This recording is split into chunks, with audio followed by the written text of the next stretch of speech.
कहानियों की क्यारी में प्रस्तुत है कार्तिक मास महात्म कथा अध्याय 20। माँ शारदा की प्रेरणा स्वयं सहाय। कार्तिक महात्म का लिखो यह 20वां अध्याय।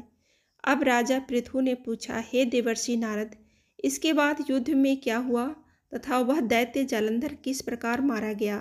कृपया मुझे वह कथा सुनाइए। नारद जी बोले, जब गिरजा वहाँ से अदृश्य हो गई और गंधर्वी माया भी विलीन हो गई, तब भगवान वृषध्वज चैतन्य हो गए। उन्होंने लौकिकता व्यक्त करते हुए बड़ा क्रोध किया और विस्मिताना जालंधर से युद्ध करने लगे। जालंधर शंकर के बाणों को काटने लगा, परंतु जब काट ना सका तब उसने उन्हें मोहित करने के लिए माया की पार्वती का निर्माण कर अपने रथ पर बांध लिया।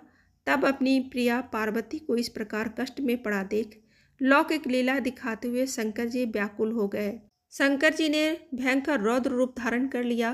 अब उनके रौद्र रूप को देख कोई भी दैत्य उनके सामने खड़ा होने में समर्थ न हो सका और सब भागने छिपने लगे। यहाँ तक कि शुंभ निशुंभ भी समर्थ न हो सके। शिव जी ने उन शुंभ निशुंभ को शाप देकर बड़ा धिक्कारा और कहा, तुम दोनों ने मेरा बड़ा अपराध किया है। तुम युद्ध से भागते हो, भागते को मारना पाप है। इससे मैं तुम्हें अब नहीं मारूंगा, परंतु गौरी तुमको अवश्य मारेगी। शिव जी के ऐसा कहने पर सागर पुत्र जालंधर क्रोध से अग्नि के समान प्रज्वलित हो उठा। उसने शिव जी पर घोर बाण बरसाकर धरती पर अंधकार कर दिया। तब उस दैत्य की ऐसी चेष्टा देख शंकर जी बड़े क्रोधित हुए तथा उन्होंने अपने चरणांगुष्ठ से बनाए हुए सुदर्शन चक्र को चलाकर उसका सिर काट लिया। एक प्रचंड शब्द के साथ उसका सिर पृथ्वी पर गिर पड़ा और अंजन पर्वत के समान उसके शरीर के 2 खंड हो गए।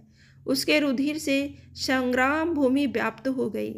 शिव जी के आज्ञा से उसका रक्त और मांस महारौरव में जाकर रक्त का कुंड हो गया तथा उसके शरीर का तेज निकलकर शंकर जी में वैसे ही प्रवेश कर गया जैसे वृंदा का तेज गौरी के शरीर में प्रविष्ट हुआ था।